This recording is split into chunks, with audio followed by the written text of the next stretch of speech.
మన తెలంగాణలో సాయుధ పోరాటాన్ని రగిల్చిన నిప్పు కణిక, మహిళా చైతన్యానికి నిలువెత్తు ప్రతీక ఎవరైనా ఉన్నారంటే మన చాకలి ఐలమ్మ గారు. అదే తెలుసుకోని తెలుపగరండి ఆయన చరిత, గొంతెత్తి వినిపించు మహనీయుడి ఘనత. నిన్న నేడు రేపటి తరాల నడిపేదూత, రాజ్యాంగము రాజ్యముకిచ్చిన అందరి నేత. ఏమైపోయే వాళ్ళము నాకు సలామో పౌరుషానికి సలామో.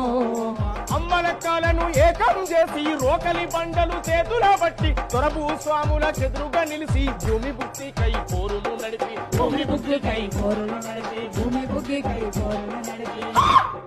ఆత్మగౌరవ పోరాటానికి ఆయుధమెత్తిన వీరవనిత మన